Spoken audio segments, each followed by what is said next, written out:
पति को अपनी पत्नी के चाल चलन पर था शक। पत्नी पुलिस विभाग में करती थी नौकरी। अवैध संबंधों में 5 लोगों की गई जान। अस्सलाम वालेकुम, नमस्कार, आदाब, सत श्री अकाल। मैं हूं आपके साथ नबील अख्तर और इस वक्त आप देख रहे हैं क्राइम हलचल। शक एक ऐसी बीमारी है जो सीधी दिमाग से शुरू होती है और किसी बड़ी अनहोनी पर जाकर ख़त्म होती है और इसका कोई इलाज आज तक सामने नहीं आया है। अलबत्ता इसके रिज़ल्ट ज़रूर सामने आते रहते हैं। आज जो कहानी हम आपको सुनाने जा रहे हैं उसमें एक साथ 4 लोगों का कत्ल होता है और 5वां फांसी लगाकर अपनी ज़िंदगी को ख़त्म कर लेता है।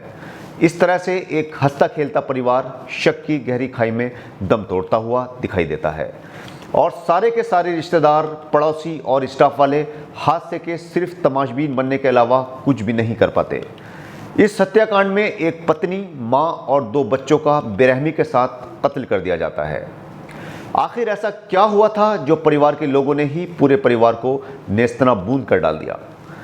कहानी शुरू होती है बक्सर से, जहां का रहने वाला पंकज एक मॉल में काम करता है और वहीं पर उसके साथ काम करती है नीतू। चूंकि दोनों एक ही जगह पर एक ही छत के नीचे कई घंटे तक काम करते थे और साथ में ही रहते थे, इसी वजह से दोनों एक दूसरे के मिजाज से अच्छी तरह से वाकिफ हो चुके थे।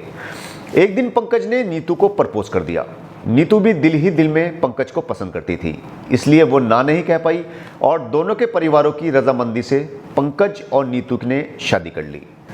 दोनों की जिंदगी अच्छी तरह से गुजरने लगी। इस बीच इन दोनों के 2 बच्चे भी हुए, जिनकी परवरिश दोनों ही पति पत्नी अच्छी तरह से कर रहे थे। परिवार पूरी तरह से खुश था। बच्चे हो जाने की वजह से खर्चे काफ़ी बढ़ चुके थे। नीतू को लगा कि उसे किसी सरकारी नौकरी की तलाश करनी चाहिए। उसने मॉल की नौकरी के साथ साथ पढ़ाई भी शुरू कर दी और साल 2015 में नीतू सिपाही के तौर पर पुलिस में भर्ती हो गई। अब पंकज मॉल में काम करता था और नीतू पुलिस विभाग में। पंकज के साथ उसकी मां भी रहती थी, जो इन दोनों के काम पर चले जाने के बाद बच्चों की देखभाल करती थी।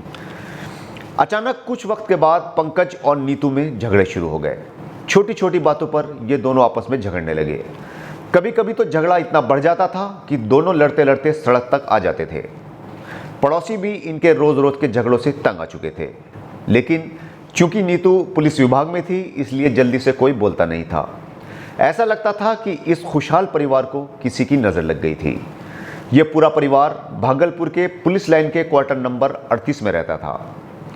12 अगस्त 2024 की सुबह दूध वाला इनके घर पर पहुंचता है और दरवाज़ा खटखटाता है, लेकिन अंदर से कोई जवाब नहीं मिलता। जिसके बाद वो दोबारा से दरवाज़ा बजाता है, लेकिन इस बार भी अंदर से किसी भी तरह की कोई प्रतिक्रिया नहीं होती। जिसके बाद दूध वाला पंकज को आवाज़ें लगाता है, लेकिन अंदर से फिर से कोई आवाज़ नहीं आती। दूध वाला ज़ोर से दरवाजे में हाथ मारता है तो दरवाज़ा खुल जाता है और अंदर का मंजर देखकर दूध वाला कांप उठता है। घर के अंदर चारों तरफ खून ही खून बिखरा पड़ा था। फर्श खून से पूरी तरह लाल था और वहाँ पर 4 लोगों की लाशें पड़ी हुई थी।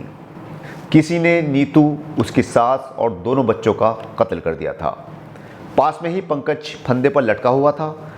अंदर का मंजर देखते ही दूध वाला बाहर की ओर दौड़ा और उसने मोहल्ले वालों को पूरी बात बताई। क्योंकि मामला पुलिस लाइन का था, इसलिए देखते ही देखते पूरी पुलिस फोर्स मौके पर जा पहुंची। इनमें आला अधिकारी भी शामिल थे। सभी इस बात को लेकर हैरान थे कि आखिर इन सबको इतनी बेरहमी के साथ किसने मारा होगा। मौके वारदात पर एसपी और डीआईजी तक जा पहुंचे। तलाशी लेने पर पुलिस को वहां से एक सुसाइड नोट मिला जो पंकज ने लिखा था, जिसमें उसने लिखा था कि उसकी पत्नी नीतू का किसी और से प्रेम प्रसंग चल रहा है। उसके नाजायज़ ताल्लुकात किसी और से हैं, जिसका उसने विरोध किया और गुस्से में आकर नीतू ने उसकी मां और दोनों बच्चों को चाकू से मार डाला।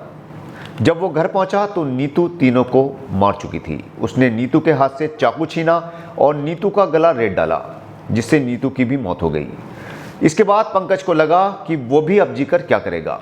उसकी बाकी की ज़िंदगी अब जेल की सलाखों के पीछे गुजरने वाली है। यही सोचते हुए पंकज ने खुद को फांसी लगा ली। पुलिस को सुसाइड नोट मिल चुका था जो पंकज ने खुद लिखा था।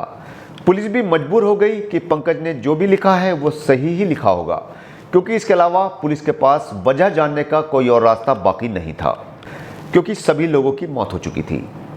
इस तरह से पंकज के शक और नीतू की जिद ने पूरे परिवार का खात्मा कर डाला अब इस हंसते खेलते परिवार में कोई नहीं बचा है। बची हैं तो सिर्फ वीरान घर की खामोश दीवारें, जो इस पूरे खूनी खेल की चश्मदीद गवाह हैं। दीवारों के कान ज़रूर होते हैं, लेकिन दीवारों की जुबान नहीं होती, नहीं तो वो चीख चीख कर इस पूरे हत्याकांड की सच्चाई को बयां कर देती। अब पुलिस को सिर्फ और सिर्फ पंकज के उस सुसाइड नोट पर ही यकीन करना पड़ेगा जो उसने मरने से पहले लिखा है, और इस फाइल को यही बंद कर देना पड़ेगा, इस परिवार की जिंदगी की तरह। तो ये थी आज की कहानी। जल्द ही आपसे फिर मुलाकात होगी एक नई कहानी के साथ। तब तक अपना और अपने पूरे परिवार का अच्छी तरह से ख्याल रखिए और देखते रहिए क्राइम हलचल विद नबील अख्तर। जय हिंद।